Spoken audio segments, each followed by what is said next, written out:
So we have read some pretty solid books in our homeschool this past month, but this month, Mama, I have an amazing book recommendation for you. If you're new here, I'm Rian, a Christ-following wife and a homeschool mom to 3 boys.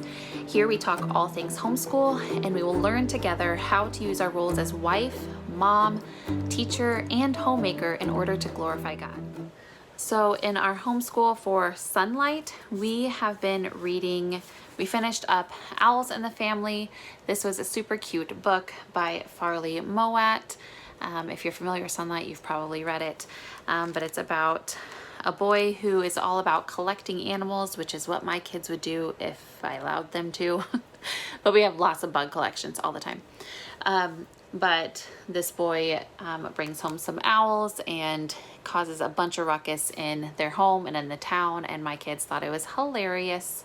So really recommend this book. Very short and pretty simple read. And we are wrapping up right now The Year of Miss Agnes by Kirkpatrick Hill. And this is about an Alaskan town, and they go through lots and lots of teachers, but finally Miss Agnes comes in. And I love this book personally because it really does like support homeschooling in a way, even though it's not a homeschool, because it talks all about timelines and all about learning through art and learning through music, and it's just a very anti-typical school. And so I personally love this book. And my boys are enjoying it too, so that's what matters. So for Jude, my 4th grader, he has been reading Shiloh, and he seems to really enjoy that. He likes books about dogs. He's not obsessed, but now that we have our own dog, it seems to really be clicking for him now. And then, shocker, he's still reading through the Wings of Fire series. There's like 14 books. I don't know. There's a lot. And so he's going to be in that for a while. That's anytime I say it's your pick, whatever you want to read, he's going to pick those. The cool thing is he's not only reading the novels, but he's gotten into the graphic novels, which is really cool. I'm not a graphic novel person at all, but he will read them like 4 or 5 times over and over. And I'm like, you know what happens? Why are you doing this? He loves it. I don't know. So for Jonas, my 2nd grader, he is still just devouring Geronimo Stilton, so I don't really have much to add for that. He's also devouring all the Minecraft books. I don't know. So kind of for our fun read aloud, we read through most of Wild Robot. This is a very, very cute and clever book with some really simple but interesting illustrations, and my boys are loving it. It was a hot commodity at our library and we did not get it finished in time, but I went ahead and ordered it from Thrift Books, and it should be here tomorrow, so we'll get to wrap it up tomorrow hopefully, or within this next week at least. But it was a book that is worth buying anyway, in my opinion. And it's all about like a robot who is shipwrecked, like, and ends up on an island, and he has to figure out, or she has to figure out how to live in nature, and it's just kind of interesting. And then we're also reading through the Wing Feather Saga still. So this is kind of slow going, but that's okay. But again, it was a hot commodity in my library. We did not get through it fast enough, so we just bought all 4 of the books for Christmas, and so we are slowly but surely working our way through those.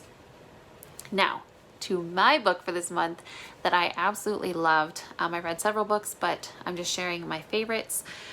This one is called Atypical Woman by Abigail Dodds. And this is basically, so you've heard me harp and harp and harp on Let Me Be a Woman by Elizabeth Elliot, one of my favorite books on biblical womanhood. This book is really good. I won't say that it's better, but it's really good. This book is kind of a more practical writing style, whereas Elizabeth Elliot's was a little more like poetic. I mean, it had very practical advice in it, but it was just very beautifully written and a great joy to read to me. But this one is a little more like straightforward and blunt, but it is so, so good. And, you know, it's all about how culture focuses on outward beauty. Culture focuses on being independent and self-actualization and all of these things that are, guess what, self-motivated.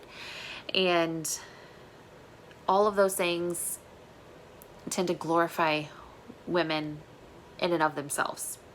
And we're supposed to be a mirror glorifying the Lord. And that's what this book talks about. And culture will either do that. It'll either put women on a pedestal or it tears women down.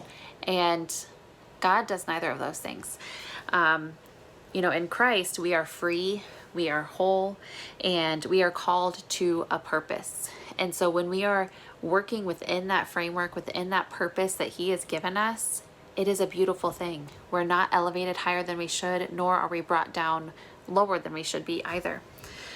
This book talks about 3 different things. It talks about, there's 3 sections, talking about completely being a woman in the first second. So a woman through and through, I think is what that title is called, or what that section is called.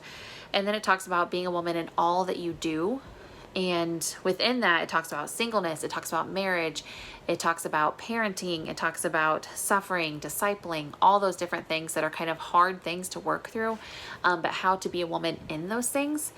And then the 3rd section is, I think, called Fearless and Free. And all of those things are in Christ. All 3 of those sections say in Christ on them. And so we're not just fearless and free because culture says we are, but we're fearless and free in Christ, and it goes into what that looks like. And it is rich, guys. I don't have a copy here because I listened to it on audiobook, but I'm buying a copy so that I can reread it and take notes because it was that good. And there are discussion questions, so it'd be a great book for if you want to do like a little book club or book study type thing with other women in your life. So rich and good. Next month, this is my book that I will be reviewing. I'm so excited. This was a gift from my friend Jill over at Home with Jill, and You're Not Enough and That's Okay, Escaping the Toxic Culture of Self-Love by Beth Stuckey. I cannot wait to get into this, you guys, and give you my full review on that. So please, if you haven't, please subscribe and hit that notification bell so you can know every time that I upload a new video. And I have a video coming up next time on Tuesday. On Tuesday, I have a video coming up all about sacrificing as a mom, how to do so joyfully and what that really means. And then let me know down in the comments below what you have been reading, and I will talk to you next time.